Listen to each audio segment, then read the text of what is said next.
So first, I'm going to take one moment to share with you what Colombia is, because maybe some of you don't know already.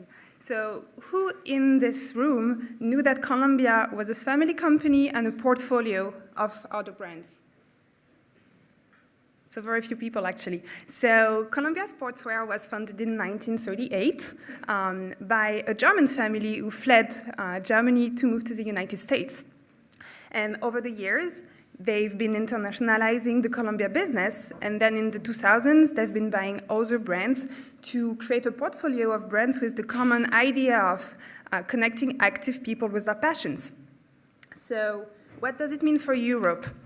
Here in Europe, we manage two websites, one for Colombia, the main brand, and another one for Sorel, which is a Canadian brand, heritage brand, whose core business was snow boots with amazing craftsmanship and weather protection.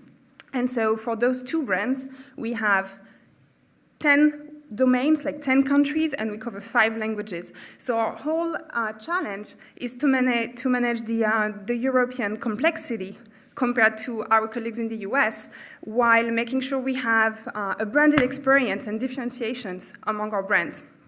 And so those websites used to be managed from the United States, and the growth was not really there. So they decided to create in Europe one team that would help make the business grow. So that's where I got hired. And I remember the day I interviewed for this job at Colombia. There were some funny contents translated in our different European languages. So for instance, on the French website, there was a call to action to buy technologies, like refreshing technologies, cooling products that help you cool while you hike. And so for these, the translation in French was « acheter des produits frais », which means buy dairy products. So that can really show, and I thought this challenge was exciting, like how much by localization of like cleaning the content, but also localizing the experience, making sure that in each country we have relevant information, we could make the conversion rate grow. So basically in 2015, 5 people got hired. We're a super small team. We do everything in-house. So we have one designer who's also coding, one content manager who writes and produces all the content. I'm in charge of marketing. We have a buyer merchandiser and an e-commerce director. And we basically act as a digital as a service team inside the company. So on top of localizing the website, we're also trying to help with digital transformation and breaking silos. So in 2016, we've been starting to align and collaborate with all the teams, marketing, retail, product development, wholesale, because everything that happens on the website has an impact on the other channels. Why? Because today we all know that a website is one of the steps in the consumer journey. And conversely, anything that the marketing does, a campaign, or if the wholesale is doing a deal with, let's say in France, Vente Privée, and if we release new products, everything is going to have an impact on our website. So we need to break those silos.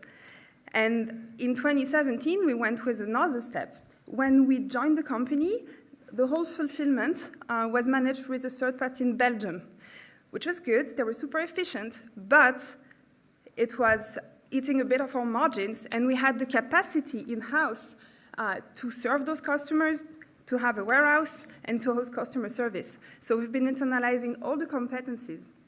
And the good part of this project is that when we went live in March this year, on the very first week, the feedback we got from consumers in Europe was amazing. People were happy to have someone from Colombia, from the company, answering their queries. And so we try to be consumer obsessed. And so we have daily contact with consumer service. And what we really try to do is to listen to all the hints that people give us, whether it's through social media, whether it's when they browse the sites, or when they search for a keyword. We try to incorporate all this to adapt to the European consumer, or even more accurately, the European consumers, because that's really one of the big differences between our US business, which is so big, is that here in Europe, each country is different. Each consumer is different. Each outdoor practice is different. for Colombia. For Sorel, the attitude to fashion is different, so we really have to adapt. And adapting to the consumer also means localizing the tools that we use to reach them. Being part of a big company like Colombia, we have access to really big enterprise tools. Our websites are on Salesforce Commerce Cloud. We have the Adobe Marketing Suite, which we're also starting to use to A/B test any good idea from the insights we get from the website, or do dynamic content personalization based on user profiles. But to really adapt to the European consumer, what we've been trying to do is to start working with smaller companies, smaller vendors. Actually, some of them are here today at Lengow Day, and these, on the one hand, are maybe more in line with our business because they're used to dealing with international problematics, but also it's a good way to show our US counterparts that there's another way. And some of the companies we work with have been really introduced to our US teams, and we've been in talks, or some of them have been adopted in the US, which is actually, I guess, a good sign for a day like Lengow Day, where we're trying to talk about all these new vendors that have really cool products for brands. So where do we stand in terms of results? So we are on the right track. Since we took over, the revenue has been more than tripling and conversion rate has been doubling. However, I wouldn't say that it's a magic wand and that we've been achieving all those great results. What we like to say, and I guess everybody here in the industry would say the same, it's really optimizing 0.01% by 0.01%. And here, I'd like to quote our chairman, whose name is Gerd Boyle, who, actually, back to my questions. Does anyone in the room knows Gerd Boyle? So let me explain. So she is the co-founder and chairman of Columbia Sportswear. Today, she's 92 years old. She fled Germany with her father. After her father passed away, her husband took over the company. And then when her husband died in the 70s of a heart attack, and she was left with a huge debt on her house, a family of 3 people, and her mom. And the choice she had was whether selling Columbia and taking a job or trying to make it a bigger company. Back in the time, Columbia was not financially healthy, but what she did with the help of her son, Tim Boyle, who's now the CEO of the company, is turn around the business and make it the international brand we know today.